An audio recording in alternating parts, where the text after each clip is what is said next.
Yes, welcome back, viewers and listeners, and thank you so much for keeping it Sport Voices South Sudan.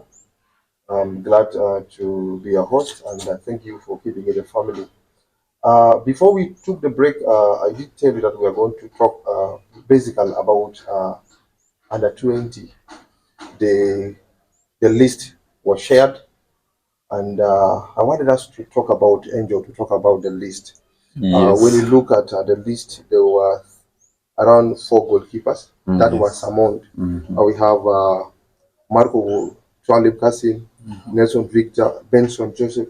These were the goalkeepers that were summoned to be under the caretaker of Coach Villar. Yes. I wanted us to talk basically about the scouting and about some of these players. I don't know whether you are, first of all, are you okay with this list, or were you expecting some individuals to be part of the list or to be excluded from this list? Yeah.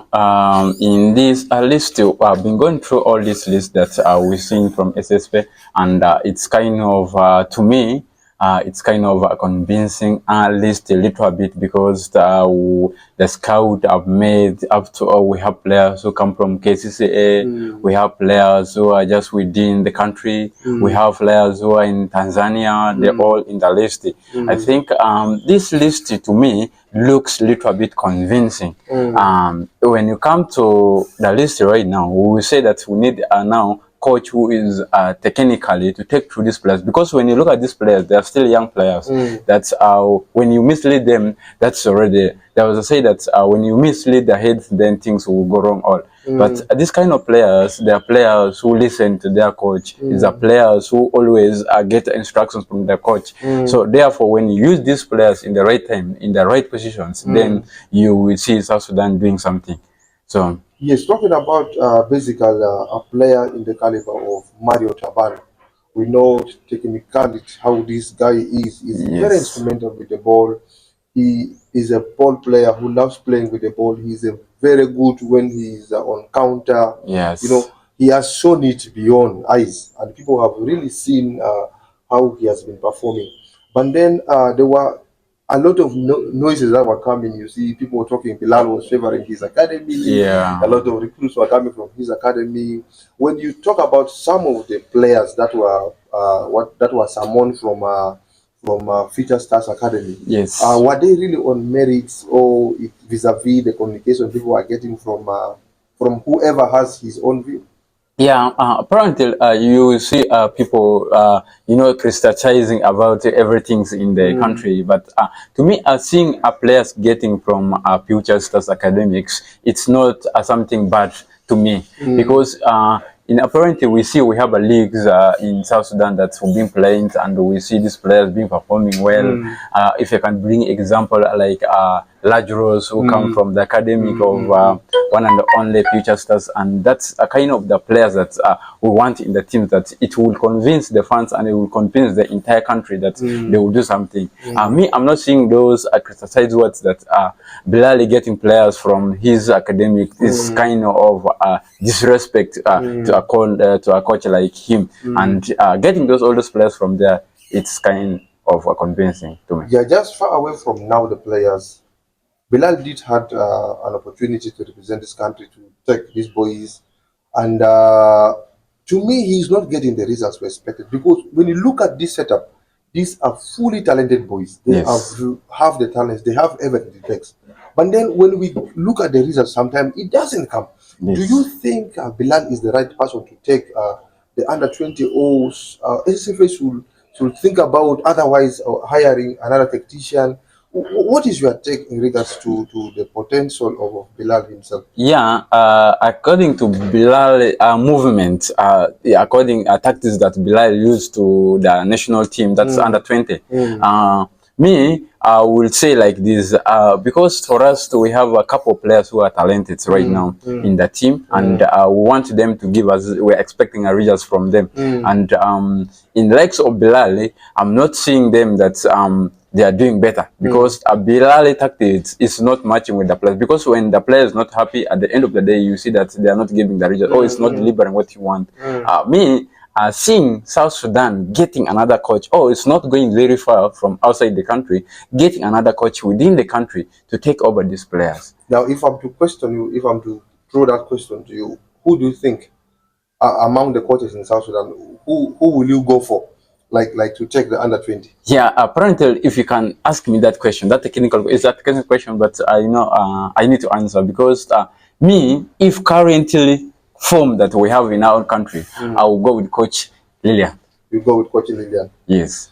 Yeah, just to remind you viewers, let's keep on following Sport Voices rather South Sudan on all YouTube channels, Facebook, TikTok, and the X. I just want us to go through the grouping. South Sudan Yes. is grouped under Group B, and we have Burundi, Yes. Ethiopia, and Uganda. Yes.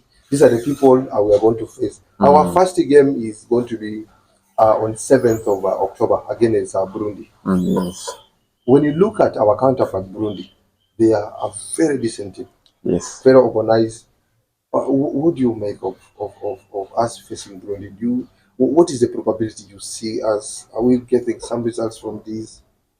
Yeah, apparently, when you look at, okay, if I talk basically in the players that we have in the team right now, me, I'm convinced that they will do something. That's when we have that, or when we have slight technical issues, that's where we will see that one and only Burundi disappoint us at the end of the day. But when you look at the quality of the players, we are expecting some good results. So that's what I can say about Burundi and South Sudan. And in taking all those, then we need to make sure that we bring someone who is mentally, technically, in terms of game tactics. So that's what I can say. One of the most crucial game is going to be against Uganda. Yes. And it is our last game, which will be on 11th of October. Yes. And Uganda has been a derby, like in all the stages we play, even if we are playing under 5, under 7, whatever it is. Yes. When we face Uganda, it is always a derby. And we, of recent, our results has never been so bad. Like when we under 23, the other time we lost in Kampala. When we came here, actually we drew. When we came here, we won against them, and we proceed, and our journey ended when we went to Tunis. Yes. Okay. Yeah. Now talking about this game against Uganda on 11th of October. What are you seeing? Are you really seeing the replica of the derby we are having, or it is just going to be a walk away? Because look, Uganda of recent is one team that has really improved a lot, both at the senior and even at the under 20. Yes. They have always been there. They have always been there. Only just slip of a slight moment that sometimes makes them loses the game. But they are very organized. They have well set up academies. Their setup is okay in terms of the infrastructures, gymming, all these things are there. Yes. And they are getting all the full support. Are you really seeing us shocking waves? Like, are we winning against Uganda? Because football is a 90-minute game, and sometimes things changes in 5 minutes, seconds. The game turn around. So, are you seeing really us going to pull ropes with Uganda? Yeah, apparently when you look at a game between Uganda and South Sudan, every time it's tug of war. So when you come in attack this game, I will say that South Sudan, it's have more confidence. Other teams that have been grouped in, they have that confidence that they will go fast to Uganda. Because when you look at the players that we have someone in our team, most of them, they come from Uganda. They know the tactics of the players that they normally play with the players of Uganda in the same teams that they've been playing in Uganda. But when you look at more tactically, as I have said, more tactically in this very team of South Sudan. So we need to get a coach that it's more of attacking. So when you have that kind of coach that is more of attacking, then we see that South Sudan will go past Uganda. And when we have that kind of a coach that is more of defending, then you see Uganda overturning us. So me, I'm not much scared of Uganda in this particular group. Me, I'm seeing little bit us going past Uganda.